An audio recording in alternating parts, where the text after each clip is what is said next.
Can you both introduce yourselves? What are your names and ages? I'm Daddy Darrell. I'm 43. Trabaho mo? Ano sinabi? I'm Maan Gensaya. I'm 43 years old. Parang saya-saya. Ano po? How long have you been married po? Ito ba? Wala Ano? Gusto ko. Ano yung age ni Gwen? Yung... Nataon na ba? Ano? Pa-18. Pa-18 years. Sa December. Wow!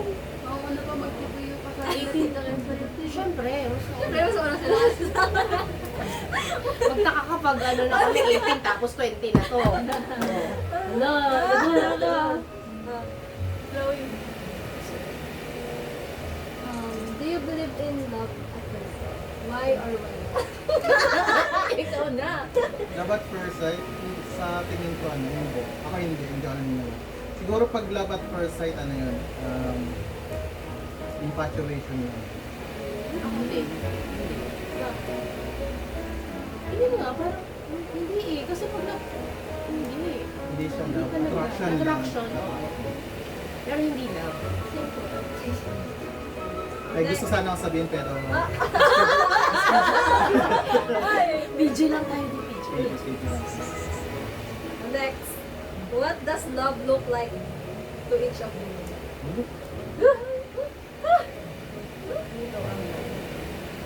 Sa akin. Pag gano'n na parang... Sige, i-Bible verse na lang natin para... Ah, yung favorite ano niya. love is Hindi, patient, kasi love yun, is hindi kind. lang yung love na yun, yung sa Bible, hindi lang kasi yun couple. Pwedeng love yun sa friend, love sa family. Pero sa akin, para sa akin, love involves care. Dapat pag mahal mo, may care. Pero, ang pinaka-importante, commitment. Kasi, di ba, yung love, ano lang yan, feeling. Pero, yung commitment, doon ako mapasok yung action. Kasi, di ba, pag puro love lang, sa tingin ko pag puro love lang, hindi maglalas yung isang relationship. Dapat committed ka. Kasi, yung commitment, yun yung, yun yung magiging reason mo kaya tumatagal yung relationship mo. Kasi pag committed ka dun sa relationship mo, kaya mong malampasan kung ano man yung mga struggles na kakaharapin nyo at saka yun, kailangan basta pag may love dapat commitment. Tama. Yes, tama. Alam, Commitment. Sabi nga ng mga lola nung mga unang panahon, ang pag-ibig ay hindi kanisip mo lang kung kanisip. Kapag napasok ay Inuluwa. Kailangan mo, pag love is commitment na, hindi basta parang pag ayaw mo na, ano na, tapos na. Pero kung ma-pride ka, dilunukin mo na Bahala ka mapasok, uminom ka na lang ng tubig. buti na lang. Ako yung nag-anak. Okay, speaking of love, could you share the story of how your relationship started? Background. Mauna ka kasi ikaw. Oo. Kailan mo ako unang Mamaya. tinanaw-tanaw game? Hindi naging classmate. No, high school actually. Parang ano lang yun. Parang... Crush. crush. Oo. Second year high school. Second year high school. Tsaka ano naman kami, group friends, nagsimula. Tapos kinukulitan ng mga tropa, ng mga barkada. Second year high school. Second year high school. Pero ayoko kinukulit-kulit. Second year high school yun. Tapos, nangyari? Dali!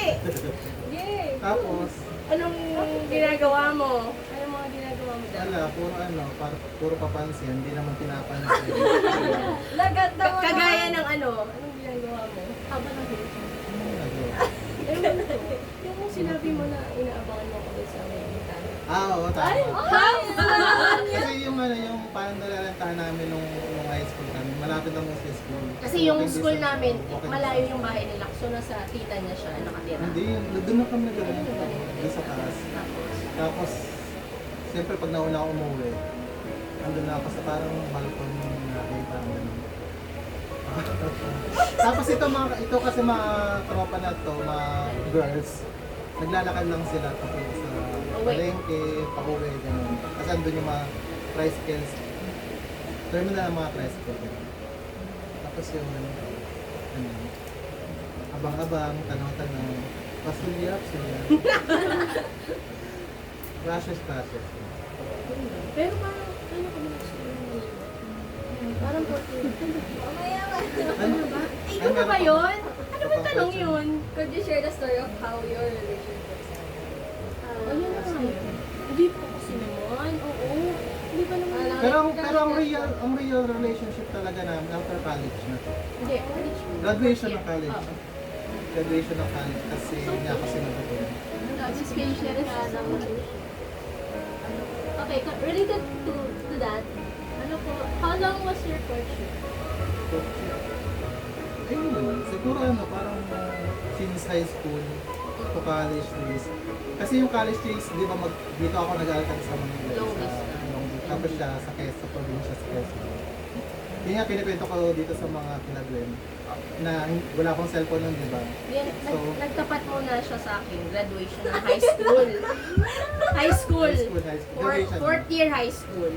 Pero, Hindi. Oo, kasi ano eh, magka-college na ako kami. Klase nun lang eh. din. Grade 10 yun, di ba? Di ba wala kang senior? Pero yung hindi niya ako si baste, Basta. rejected. Tapos ano yung sikwento niya? Nung hindi ko siya Kung sinagot. hindi niya, siyempre, ano, super frustrated, di ba? Tapos yung bahay nila, doon kasi ako nag ano eh, parang, ano, Oo, hinatid ako sa bahay. natin na ako sa kanila. Tapos, nung binasta, umuulan-ulan pa noon. Sumabay yung langit. Sumabay langit sa kanungkutan ko. Imot-imot ako, naglakad ako mula sa kanila hanggang sa bahay Hindi namin. lang namin yung barangay. Oo, sobrang layo. Nasa na. 5 barangay na nilakad. Oo, kasi sobrang far away. Tapos nung pagka-uwi ko, napagalitan pa ako ng tatay ko. Kasi sobrang, Sobrang late. siyempre graduation yun, di ba? Tapos umuwi ako late. Hindi, parang hindi pa kasi uso ng mga celebration after. Hindi agad. Ayun, so, ayun, ganun. Tapos, So, very frustrated. Magkaiba kami ng school natin. Tapos yung courtship, ayun. Hindi pa rin ako di ba, sumuko. Ganun talaga.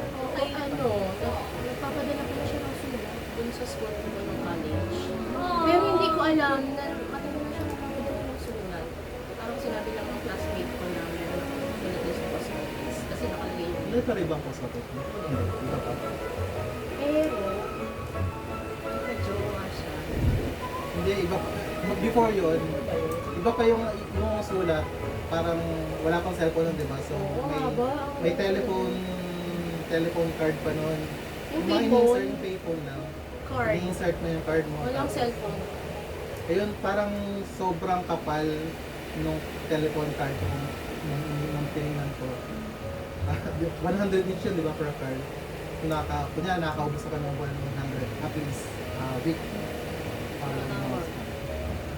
Pero pag minsan, pag medyo busy ako, tumatawag ako pero hindi ako nagsasalita. Sayang yung card. Sayang. Pero nagkaano siya. Kasi nga nung business nandito siya, nandun ako sa probinsya ng college. Late. Tapos nung nagtitesis kami, syempre kailangan namin ng tulong. Nandito kasi yung namin, marketing kasi ako ng college. Siya kasi computer science. So yung mga Security and Exchange Commission, kailangan sa thesis namin. So hindi kami familiar dito sa Manila. Kaya siya yung kinontak namin. Siya yung kasama namin sa mga pupuntahan namin yung paggawa ng thesis namin. Tapos that time, may girlfriend na siya. May girlfriend na siya. Kasi wala na, kami nauna ka. ikaw muna. Nauna ka! Ano ba?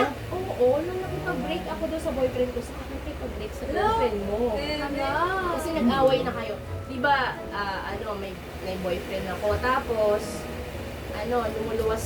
lumuluwas kami dito.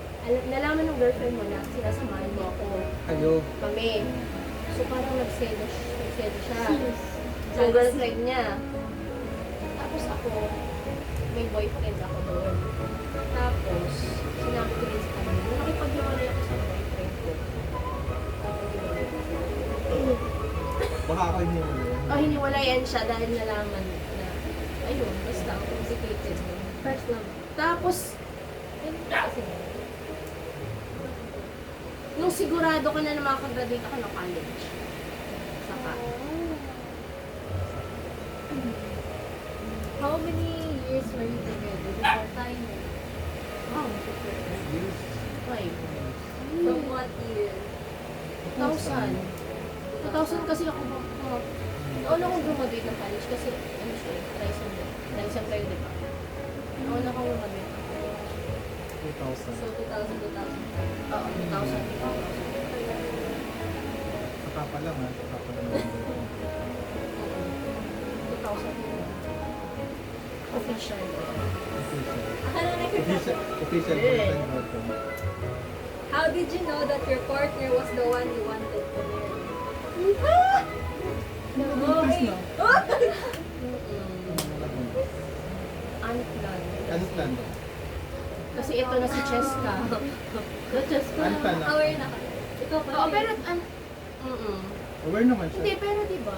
Siyempre may plano-plano ka naman. Yung ate ko din. Hindi, pero So, nasa right nagpaalam? age na rin naman kami nun. Kasi 26 na kami nun. 26. Tapos ko na wala ka. Tapos na. May plano na pero hindi pa solid kasi nga. Hindi, ang plano kasi Maraming namin plano. nun, ang plano kasi nun, di ba? Kunyari, pag nagpakasal kami, dapat hindi mo na kami mag-aanak ng mga ilang years. Parang, kasi na LDR kami, di ba? Gusto namin ma-enjoy muna sana yung time namin na together kami. Bago sana kami magkaanak, mag-travel, enjoy muna na kami. Magkasama kami ng dalawa. Kaso, eto na, nag-pop up na itong babae dito. Yun na, pumasok na siya sa Excel. Ano kami choice? Kung nagsagot-sagot pa ng magulang, wala ka na. Oo. Oo, wala ka. At saka, basta something happens. Pero hindi na namin sasabihin. Medyo na. Complicated. Medyo naging complicated ang amin. SP. Oo. Hindi Hindi naman. naman yes. Complicated. May, yun na yun. Ano ang haba Next. pa? How Parang old Tony were Talks. you both when you got married po? Ayun na, 26. 27. Ay, 26 pa lang. Mali. Kasi birthday ko, December 4. Ay, hindi kasi pinanganak pala siya. Oo, December 4 ako. December 11, 2006. 2006 kami. Inasal.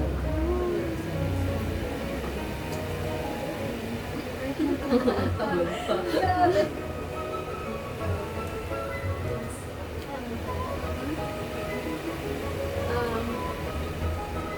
What made you decide to take the leap of faith into marriage? Into Ayun marriage? nga, kasi buntis na. Siyempre, mapapagalitan kami ng parents namin. Ganun na ng lola ko. Pero siguro hindi advice sa born sa lahat ng mga situation. Siguro nagkataon lang din na mahal namin sa isa. Kahit di ba kahit ano na nagkaroon ng Oo, bunga. kasi nung nalaman agad, matik na decide na agad. Kasi kung sa iba, kung nalaman mo na buntis, siyempre di ba mapapanik ka. Kaya mo anong gagawin natin? Matik. Nung nalaman na buntis, sabihin Kasi sa doon din naman magulang, talaga. sabihin sa yun nga, doon din naman sana yung plano. Kaya Napaaga lang. napaaga lang ng konti. May follow-up question po. Did you live together before getting married? No? Hindi. Hindi Sorry. Kaya nga nag-enjoy. Kaya ano lang yung takas-takas, Oo. pero hindi live together. Hindi, oo yun nga, tumatakas. Kasi siyempre di ba, parang ang layo nyo nga sa isa't isa. Ang ginagawa ko nila, may meeting ako sa office. Sabi ko, ang meeting namin 2 days. Pero 1 day lang talaga totoo. Pag nag-meeting ako sa office, diretso ako sa kanila. Dito pala. Sa kanya. Kuya, ano yun? Ano yung gagawin Uy! yun? Diba? May messages na po.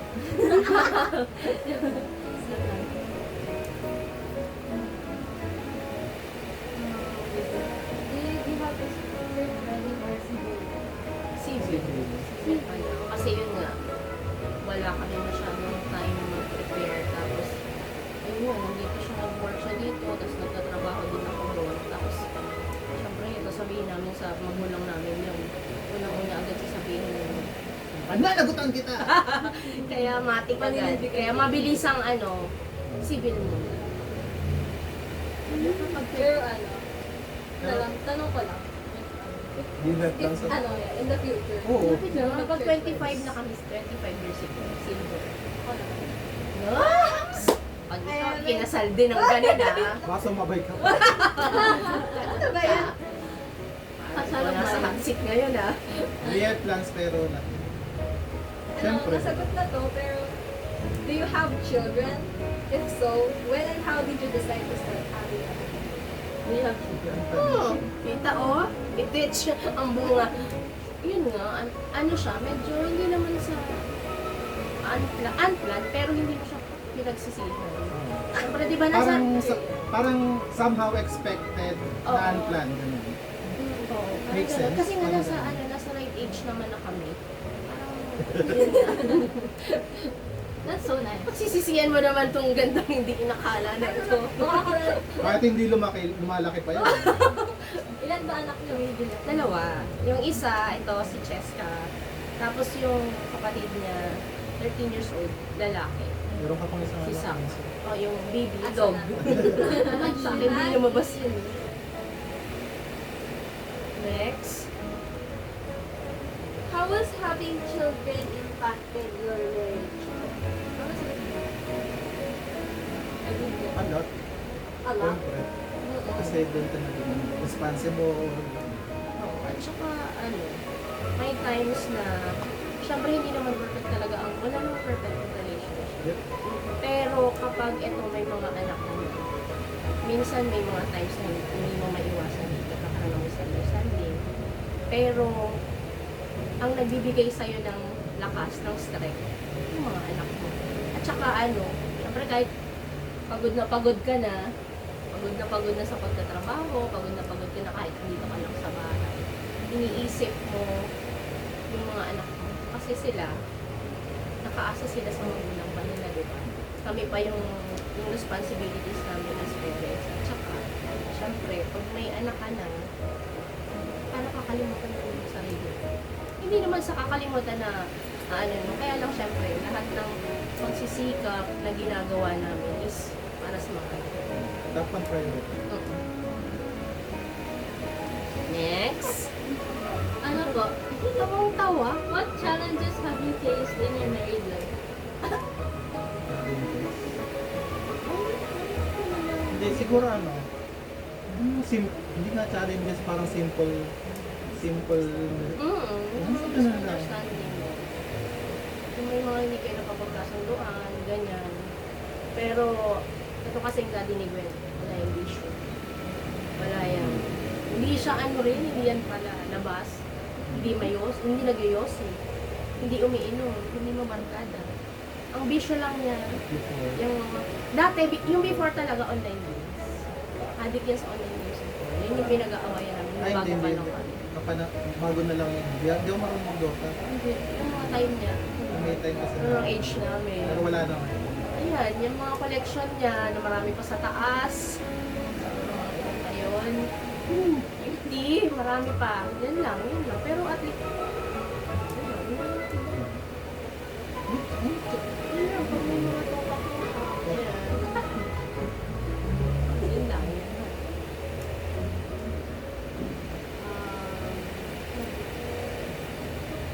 How do you handle disagreements? How do you resolve? Kampuroro. Ito kasi, ito yung tipong, Ako yun. hindi yan yung. No, hindi yan magsusuyo talaga. Si siguro naisip ko ang katwiran niya, naisip ko lang yun pero hindi ko alam kung yun nga yun. Siguro kaya ayaw niya akong suyuin pag nag-aaway kami, sasabihin niya, masasanay yan. Siguro lagi na ako niyang aawayan, tapos gusto niya yung lagi ko siyang susuyuin. At saka pag nag-aaway kami, silent mo. Silent, treatment. Pag may pagkain, hindi siya dito kumakain. Bumibili siya ng sarili niyang pagkain. Ganun siyang magtampo, as in. Binata. Isolated, oo. Gusto lang niya mag-isa lang siya. Tapos ako yung susuyo. Ako yung susuyo. Unti-unti. Unti-unti. Kaya rin pa baby Hanggang pa sa yun. ano? Hanggang sa ano Tatawanan. na. Parang tatawanan na lang namin. Parang tangal. Ay, sorry. Sorry. Yun lang. Pa-baby lang. Kahit ganyan na age niya. Yun na ganun lang naman. Siyempre, problema lang. Pero, Ayun, Walang ano, pero, walang- pero yung mga before, kasi nga, di ba, malalaman mo lang talaga yung ugali ng partner mo kapag nagsama kayo talaga sa isang bahay. Kasi pag jowa mo pa yan, naku, hindi pa yan. Di ba nga, kakahiya-hiya na yung pagdighay mo, hindi mo pa yan, pag magjowa kayo, didighay ka. O, pag napapaano ka, hindi mo, bago pa. oo, pag bago pa lang. Pero pag ano mo na, hindi mo na malalaman. Hindi mo malalaman yung ugali mo. Next! Next, what factors contribute to the strength of your relationship? What makes your relationship strong? Hmm? Siyempre, di love. Tsaka ano, di ba kung yung nga sabi ko sa'yo, sa inyo kapag, yun nga, kasi nga, committed ka doon sa relationship mo. Tsaka ano pa, siyempre, yun na nga, di ba? Kasi, siyempre, na-imagine mo pa ba na may iba pang tao makakasama ako habang buhay, malibay sa kanila? Siyempre, wala. Period. Diba, for Oh. better or for worse. Till death do us part. Oo na siya. Hindi, di ba? Yan naman yun, di ba? Pag nakita mo lang sa isang tao na ito na yun, ito na yung makakasama ko kahit nag-visit ako dito minsan. Pag ito na yung, ito na yung mga kasama ko habang buhay. Na, siguro lang struggle, malalabasan mo. Yun. Acceptance. Tsaka sabi nga daw kasi ang love hindi siya nagre-reverse ng mga wrongs. Ibig sabihin, huwag na kayong magbilangan yung mga pagkakamali. Huh? Pagkakamali. Huwag susupan. Oo. Okay. Pero, syempre, di ba, hindi nga maiiwasan. Pero, yun na yun. Next! Tsaka hindi ano rin, tsaka siguro respect, siyempre, most of all, kahit, ano ba, respeto pa rin. Never, siguro, yun nga, pag kahit medyo may tampuhan, nagkaaway kayo, never ko yan sinabi. Pero nakakarinig ko. Physical. Medyo Physical. nakakarinig to ng masakit sa akin, pero physically,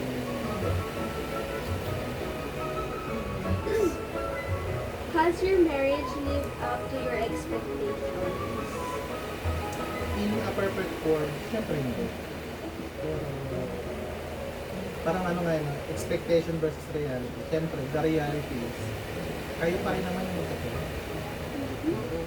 Sabi ko nga, di ba, hindi yun yung ina-expect mo. Nagka-perfect. In a perfect form, hindi yun yung totoo na. Inaasar. As you go sa long, diba? Malalampasan yun. Parang napipilitan na si Daddy. Next, wala na.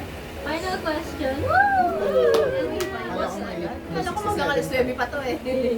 What advice would you give to young people about entering into relationships and marriage? Need ko lang. Ano daw ulit? Ulit nila. What advice would you give to young people about entering into relationships and marriage? Huwag kayong magmadali. Time, ganun naman lagi sinasabi, di ba? Time will come. Diba? At saka parang hindi ako naniniwala na parang learn from your mistakes. Ang tatalino na ng mga bata ngayon, di ba? Sa lahat ng actions na gagawin mo, siguradong alam niyo yung consequences na mangyayari doon. Imposibleng, hindi ko alam na magiging ganito yung magiging outcome. Hindi. Ang tatalino niyo na eh. alam nyo na kapag may gagawin kayo ng isang bagay, alam nyo na kaagad yung magiging resulta. Bakit pa kayo mag-take ng risk? Bakit iintayin nyo pa na magkamali pa kayo bago kayo matuto? Sabi mo, learn from your mistakes. Ilang mistakes pa yung kailangan yung maranasan bago kayo matuto. Siyempre, di ba? Hindi ko na po kasi maalala. Oo, mahirap yung gano'n, hindi nyo na maalala. Huwag kayo masyadong magmadali. Enjoy nyo lang. Kasi, pag nandito na kayo sa isang relationship na ganito, lalo na pag mag-asawa na kayo, ito na yun eh. Wala nang atrasan ito. Committed na kayo dito. Hindi madali yung responsibilities. Mahirap. Enjoy nyo lang muna yung pagiging teenager nyo. Pero kasama naman talaga yan. Ako sa akin, mas gugustuhin ko na, siyempre hindi naman natin may iwasan kung talaga in love kayo kasi pinagdaanan din naman namin yan. Gusto ko lang maging as lang, sa parents na maging open kayo sa parents. Sabi kayo ng totoo. Kasi alam niyo yung magulang, magagalit yun. Pero hindi ganyan matitiis. Natural lang na pumasok kayo sa isang relationship tapos ayaw pa nila. Siyempre madidisappoint sila. Magagalit. Magagalit naman ang magalit ng magulang kapag kagalit. Pero pag nailabas na yung galit mo, hindi kayo matitiis. Hindi kayo matitiis. Saka as a parent, alam namin yung mga possible na mangyayari. Kasi galing na kami dun. Diba? Papunta pa lang kami. Oo, yun yun. Tama ka dyan. Kasi parang, okay, be in love, pero dapat maging responsible. Alam niyo yung limitations, alam niyo yung kung hanggang saan lang, alam niyo na yun. Alam niyo na yung tinutukoy ko. Oo, talino nyo na. Makatalino na yung mga kabataan. May kilala po kami. Yung may papipitik ako sa singit. Basta, pwede kayong mainda, wala nang problema. Normal yun, pero with limitation. Yes. Yep. Hindi pwedeng pag sinabi ni Boylet, Gina agad, no? Alam ko marami pa kayong pangarap, for sure. There's a lot of time ahead of you. Sobrang dami niyo pang time. Huwag kayong magmadali. Huwag kayo magmadali. Be a millionaire. Billionaire na lang. May add ba kayo kasi? Ay, wala na. Do you know what situationship is? Oo naman. Are you okay? No? No. Why? Ako hindi ko alam eh. Ano yun? Explain. Explain na. Kayo mag-explain. Kayo Hindi mag- nga, ano Diba yun? guys? Walang layer. Yes, ano tita? Parang MU. Ganun. Opo, parang, Hindi lang parang yan. hindi siya Mara- MU, parang you're doing what couples do, like, Pero walang commitment. Pero walang, Yeah. walang commitment. For the thrill. You. Hindi.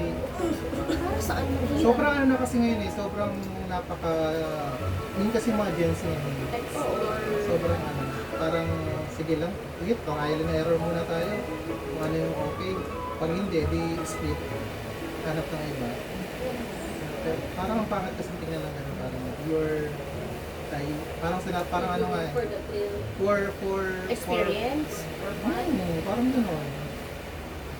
I still like the conservative way. Parang ano kasi, pagpasok kasi sa isang relationship, parang napaka-secret din na bagay yun, di ba? Hindi ka papasok sa isang relationship na parang wala lang. Hindi to the boss. Oo, Hindi, wala lang. hindi naman kami against sa you know what I'm thinking, pero pag kasi As much as situationship, possible, sana. pag situationship, wala kayo mag-multiple kung gano'n yung gusto nyo mangyari. Gano'n. Kasi wala, ano pa pakialam nila sa isa't isa, di ba? Kung ano nila. Oo, kasi kabagay ano naman ito eh, parang parang hindi siya bago ngayon, mga panahon ngayon, sobrang dami. Kahit nga sa work, maririnig ka. If you're not ang tawag dito, hindi naman yun yung values mo. Eh, di huwag mong gawin, huwag kang makausap. Di ba? Tsaka, yun. Kanya-kanyang values yun, I don't negate the opinion mo ng ibang tao. Kung yung ano mo, hindi naman ikaw yun, sige, go. Parang yung ginawa niya, gawin na natin. At saka, yun nga, kung hindi okay sa akin, tapos okay sa'yo, hindi go. Hindi ka naman humingi ng advice sa akin. Kung humingi ka ng advice sa akin at yun yung gusto mo, sabihin ko yung opinion ko. Pero kung gagawin ko Depende pa rin sa'yo. it's up to you. That's very insightful. Thank you for that. Wala na po. Wala kayong outro. Siguro that concludes the interview ng parents ni Thank you for watching. Thank you for listening. Please like and subscribe. Yeah, please like and subscribe. Bye.